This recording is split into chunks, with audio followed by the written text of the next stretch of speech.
ফের আদালতে প্রশ্নের মুখে এসএসকেএম এর ভূমিকা। জ্যোতিপ্রিয়র চিকিৎসায় এসএসকেএম এর ভূমিকায় অসন্তোষ।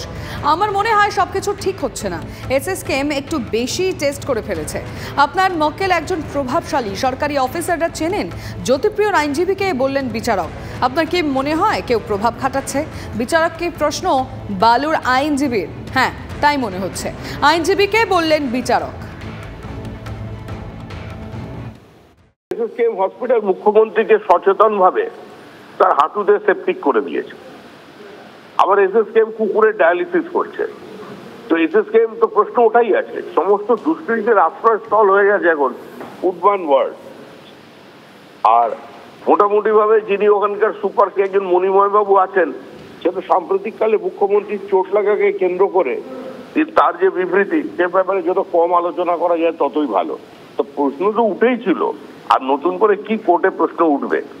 তো পারলে কাউকে ধরুক, ধরে শাস্তি দিক, এর বাইরে এই মুহূর্তে আমাদের কিছু বলার নেই। আর এই মুহূর্তে আমাদের নজর রাখতে হচ্ছে অধীর গড়ে। সেখানে বক্তব্য রাখছেন শুভেন্দু অধিকারী। শুনবো কি বলছেন।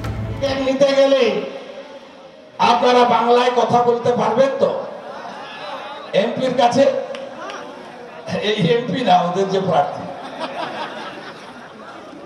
তাই আপনাদের কাছে বলি, তৃণমূলকে ভোট দেওয়া মানে ভোট নষ্ট করা। আর কংগ্রেসের কথা নাই বা বললাম, আমি দায়িত্ব নিয়ে বলে যাচ্ছি, পশ্চিমবঙ্গ তো খাতা খুলতে পারবে না। বিধানসভায় নিশ্চিহ্ন হয়ে গেছে। আর আগামী লোকসভা ভোটে 20-র নিচে থাকবে কংগ্রেস। এবং আজকে যে অধীর বাবু, পিছনে সিআরপি, সামনে পুলিশের স্কট গাড়ি নিয়ে ঘোরেন, কার দোয়ায় জানেন তো? কার দোয়ায় জানেন তো? আমাদের প্রধানমন্ত্রীর দোয়ায়। কারণ কংগ্রেসের কাছে 10% এমপি ছিল না। বিরোধী দলের মর্যাদা কংগ্রেস পাওয়ার কথা নয়। যেমন আমাদের 77 জন ছিল, 30 জন লাগে অপোজিশন লিডারের স্বীকৃতি। আমাকে দয়া করে দেয়নি, আমাকে পার্টি মনোনীত করেছে, আর সংবিধান আমাকে স্বীকৃতি করে দিয়েছে।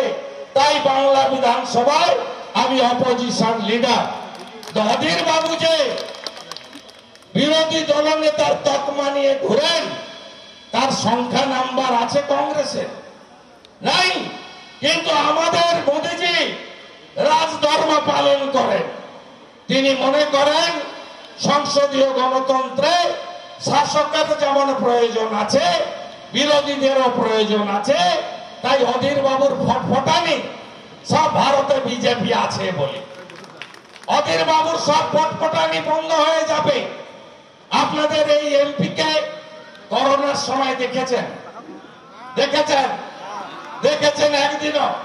দেখেছেন কত কষ্টে ছিলেন আপনারা? এই ডাক্তার বাবুকে দেখেছেন না? দেখেছেন কি করেছে? দেখেছেন?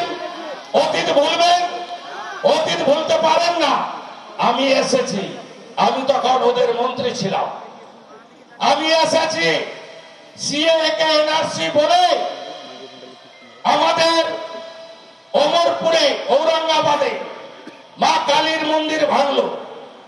তারপরে জঙ্গিপুরে 68টা দোকান তছনছ করলো।